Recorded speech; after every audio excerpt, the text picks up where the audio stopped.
let's go back to structures and talk about, so ADC sets up a structure in which women are at least theoretically presumed to be able to stay at home with their children. Single mothers are presumed to be able to stay at home with their children. But tell us what happens in practice now in the rest of the 30s and into the 40s.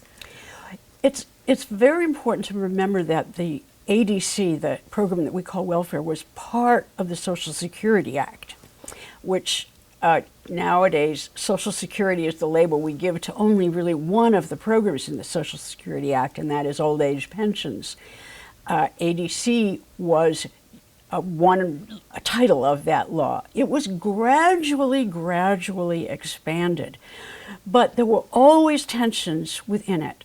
First of all, the understanding when ADC was created was that these women would be essentially clients of social workers. And social workers were both going to supervise them and also help and improve their standards of parenting.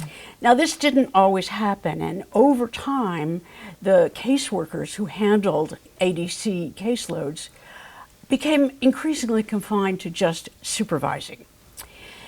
That was important because this is one of several programs in the Social Security Act in which first you had to prove that you were poor in order to get access. This was what we call means tested. It means that first you examine whether the woman had the means to support herself.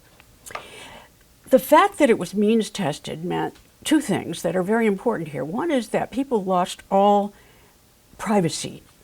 They had to expose how much money they had in a bank. You were not allowed to own a car because that was a valuable piece of property. You could not own a house and collect age-dependent children.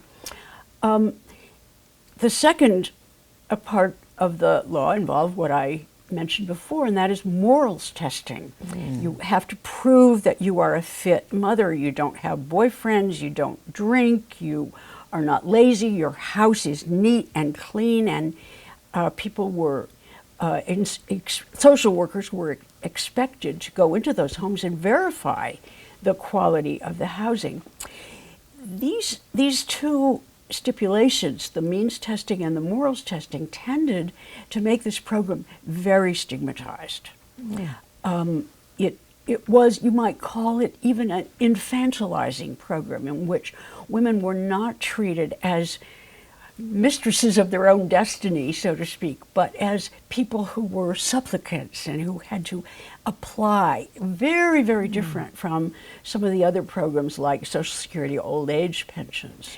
What I'm seeing here is a dramatic increase in class division, because in addition to the fact that poor women are treated even more poorly, I'm imagining a phalanx of social workers who are rather well educated or better educated and who are now getting secure jobs in the federal and state bureaucracies of many kinds to enforce the rules that are now being applied to poor women. So you're pitting one group of women against another? Yes. And you know, every now and then you would have a social worker who was very sympathetic to clients, understood their problems, but a lot of them, either because they began to identify with the task of showing that some people were unfit, or because they were required to do that by supervisors, took on a role that was adversarial toward the women who were receiving help. But at the same time, if you look at the whole picture in the Depression, you see that women's versus men's programs within the federal government are also becoming much more unequal. If you take Social Security old age pensions, the vast majority of women, even women who worked, were not eligible because they only covered workers in very large enterprises, and those enterprises tended to be big factories or other kinds of mining or things like that that were very male jobs. And the programs for women were not an entitlement, were stigmatized, as well as receiving much lower pensions or stipends. In fact, over time, from 1935 all the way until the program was abolished in 1996, the actual value of the aid that you got from age-dependent children went steadily downwards because there were not increases that kept up with inflation. In contrast, again, the program that was designed with men in mind had regular cost of living escalator clauses. So you have several different kinds of inequalities built into these programs.